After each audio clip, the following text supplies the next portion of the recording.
ఒక్క సాంగ్ తో సీన్ మొత్తం మారిపోయింది. ఆఫ్లైన్ మొత్తం రా మచ్చ మచ్చ సాంగ్ బీట్స్ తో దత్తరిల్లిపోతుంది. తెలుగులో ఆ సాంగ్ కి అయితే 25 మిలియన్ మార్క్ అయితే టచ్ అయింది. ఇంకా హిందీ అయితే 17 మిలియన్ వ్యూస్ అయితే టచ్ అయింది. రాబోయే రోజుల్లో మన తెలుగు వర్షన్ కంటే హిందీ వర్షన్ కి ఎక్కువ వ్యూస్ అయితే ఉంటాయి. దాంట్లో ఆశ్చర్యపడాల్సిన అవసరం అయితే లేదు. ఆ రేంజ్ లో ఎక్కేసింది అనమాట వాళ్ళకి ఈ పాట. ఇంకా సమంత గారు చేసిన కామెంట్ అయితే హైలైట్ అనే చెప్పాలి. సెలబ్రిటీస్ లో రామ్ చరణ్ గారికి అయితే సమంత గారికి అయితే చాలా పెద్ద ఫ్యాన్ అనే చెప్పాలి. ఒక్కసారి ఈ కామెంట్ అయితే చూడండి. అన్మ్యాచబుల్ అని పెట్టి ఫార్మర్స్ లో ఇంత బాగా ఎవరన్నా వేయగలరా అని అయితే సమంత గారు అయితే మనకి రిప్లై అయితే ఇచ్చారు ఇన్స్టాగ్రామ్ లో. నాకైతే ఫార్మర్స్ అనగానే ఫస్ట్ గుర్తొచ్చేది మిర్చి సినిమా. ఇప్పుడు ఆ సినిమా తర్వాత మళ్ళీ ఇప్పుడైతే ఫార్మర్స్ అయితే ట్రెండింగ్ లోకి అయితే రాబోతున్నాయి.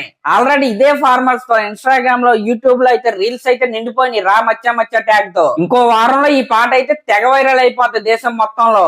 ఇంకా డైరెక్టర్ శంకర్ గారు ఏమన్నారా అంటే ఫస్ట్ టైం తన కెరియర్ లో ఒక హీరోకి ఇంట్రడక్షన్ సాంగ్ అయితే తీసాడంట ఆయన. ఇంకా ఈ సాంగ్ లో 1 minute 20 seconds single take step అయితే వేశాడంట మన రామ్ చరణ్ గారు. ఇంకా ఈ సినిమాలో రామ్ చరణ్ గారిని శంకర్ గారు అయితే డిఫరెంట్ డైమెన్షన్ లో చూపించాడంట. మనం జస్ట్ ఈ సాంగ్ లో చూసింది ఐఏఎస్ గా తిరిగి వచ్చిన రామనందన్. ఇంకా అతనికి ఒక ఫ్లాష్ బ్యాక్ ఉంది. ఇంకా మెయిన్ క్యారెక్టర్ అయితే ఇంకా ఇంట్రడ్యూస్ కూడా చేయలేదు జనాలకి. మరి ఆ అప్పన్న క్యారెక్టర్ ని టీజర్ లో ఏమైనా పెడతారేమో చూడాలి. టీజర్ లో పెడితే మాత్రం ఆ లుక్ అయితే మామూలుగా ఉండదు. ఇంకా ఎస్ఏ సూర్య గారు ఏమన్నారంటే ఈ సినిమాలో ఆయన క్యారెక్టర్ అయితే పగిలిపోద్దంట. ఇంకా రామ్ చరణ్ గారి క్యారెక్టర్ కి అలాగే ఈయన క్యారెక్టర్ కి మధ్య ఉండే కాన్ఫ్రంటేషన్ సీన్లైనా ఫేస్ ఆఫ్ సీన్లైనా సరే నిజంగా చాలా అంటే చాలా బాగా వచ్చాయంట. ఈ సినిమాలో ఆయన క్యారెక్టర్ పేరు మోపుదేవి అంట. ఇంకా ఈ క్యారెక్టర్ కి సపరేట్ గా మన తమన్ గారు అయితే బ్యాక్గ్రౌండ్ మ్యూజిక్ అయితే డిజైన్ చేశాడంట. ఖచ్చితంగా ఈ సినిమా 100కి 150% పెద్ద హిట్ అయిందని ఎస్ఏ సూర్య గారు అయితే చెప్తున్నాడు. ఇంకా మన సినిమాలో ఉన్న ఇంకో హీరోయిన్ అంజలి గారు ఏమన్నారంటే దీంట్లో ఆమె క్యారెక్టర్ కి ఒక డీప్ ఎమోషన్స్ అయితే ఉంటాయంట.